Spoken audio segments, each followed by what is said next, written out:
Hi everyone, welcome back to What Guinea Reads, and we are back with another book with Polumi. Hi Polumi. Hi, hi. Good to be back once again. Yeah. Yeah. So what book have you brought for Guinea and children? Recommending this time. Okay. So the name of a book, it's by Katha, not much heard about, but one of her favorite. For the Love of a Cat. It's written by Rosalind Wilson, and the illustration is by Wenzu. And something about the illustration, they have used a paper cut technique, right? It's beautiful, right? It's a beautiful book, with a story. I think before I give the gist of the book, is also important to, we had been doing this for many weeks now, right? For been months. Why do we always say reading is important? I mean, reading is not a milestone only, right? Or stories. I think that's the only way when we see stories or when we hear stories, I think it opens up our imagination, mostly when we hear it, right? I mean, we don't know people who we are looking about. They are not in and around. They may be familiar to us, but I think we get connected to them and we feel what is happening. And I think that is the basic tenet of empathy, that's how you get connected to someone you don't know and try and feel a set of emotions. And I think that's why reading is important, I mean, throughout your life and throughout the ages. And of course, I mean, there are other things which come, knowing about things, feeling about emotions, getting to know about different countries. So anyways, this is a book, which is it has a, it is deep, but I will try and say it. As an adult, it often becomes very difficult, right? As a child, they will be very lucid and fluid about it. So there is this artist. He's a painter, and even in those days, like now, the artists have no money, right? Most of the time, like, because they don't get work. And however, the love of his life, apart from his paints, was this little cat called Tara, who is his pet. um, so there was a time where he has nothing. He just have a little money. He said, "Okay, let this be my last meal, and I will sleep to death."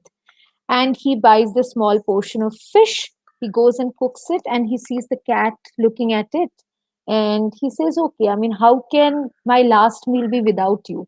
So most of the portion the cat only eats, and he sleeps. The next morning when he gets up, he actually gets a commission from the monastery there. The Buddhist monks comes and they say that you have to make a painting of Lord Buddha, and with all animals, because he was very kind. But you cannot actually include cat there, because what we have heard is that cat is not something which Buddha ever liked and stuff. So he starts painting, but he is not convinced. He said, "Someone who is so kind, someone who is this all approving, right? How can he select and say, okay, this is good, this is bad?" And when he's drawing, painting, the little cat, see, this is how he's painting. The little cat comes and keeps on mewing as if she is also disapproving, right, what she's doing. Then he says that, "I know you're not very happy." So I think it's also spoken in a kind of metaphor, that often because of certain work, right, we believe in something, but maybe we are asked to do something and we are not very happy about it. Um, then he said, "Okay, you know what, I will do something very smart. If you see this small, I will draw the cat, which is very small. They will not be able to make out, but I do understand. How can I not include you, right, when I'm doing the painting?"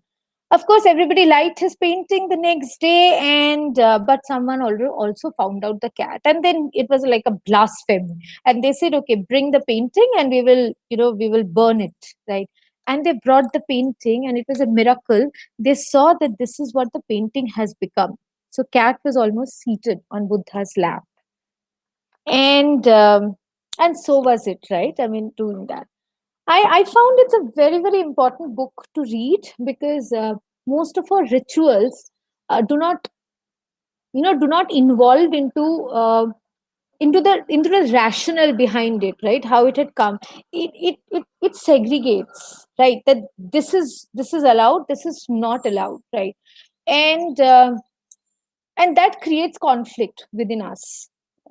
Um, Often we also choose our battles as adults, that where to give in and where not to. But does that really make us happy? Is a larger, on the depth. I think the most important thing is that to also believe that someone whom we all believe to be all powerful, if we believe, do we really believe that person to be so mean and segregationist in the first place, or it's within us? Um, I think my daughter really liked it. That's the next question that will come, is because he included the cat. I mean, it was also this another suspense that will he, won't he, and she could not think that, how can you choose and leave someone behind and a process. So I'm saying that this is not it's not an easy conversation, right? But I think the story makes it very easy of the choice, and the miracle part of it is obviously, and then the children suddenly find what is right, that you cannot segregate and differentiate. But I think it's important to read such stories, because at the end of the day, it's also about empathy, about Right, inclusivity, and many other right. things. Right. And I know that, I mean, in this book specifically, it's more about, let's say, somebody who people consider as God, and therefore see, what would that God allow and not allow. But Yeah, if we yeah, bring it to, everyday nuances, even between parents and kids, I think the same thing happens. Parents are these absolutely. all powerful people who tell kids Yeah, what to do, yeah, what's allowed, what's not yeah, allowed. And sometimes it is conflicting for children to see, but this yeah. is not right according to me, Yeah, yeah. so Because even we that don't lives in engage. basis. We don't engage. We want the easy way out, right? I mean, there must have been some reason behind that, but this is called this tragedy of a single story. It comes Hmm. like, you are not supposed to lean out of the balcony. The Hmm. question is that the moment I'm saying that, it's also my anxiety that I'm not able to also monitor when that is happening. Hmm. At that point of time, the child wants engagement to understand why not, because I like it, right? Yeah. But often the breakdown of all these chota chota anxiety, emotions, your own guilt, another responsibility, comes out as frustration in Hmm. a way. And I think because our own conditioning has been always easy to control, we tend to do that Right. and I Right. think So that thank. Yeah. the the the the irony of power is also that, no, Shweta, I think power we have has always been manifested through some amount of control. It Hmm. has never been manifested by letting go, you Yeah. know. Yeah. Exactly. Right. So thank you, Padami, for triggering so many Welcome. conversations through this one book.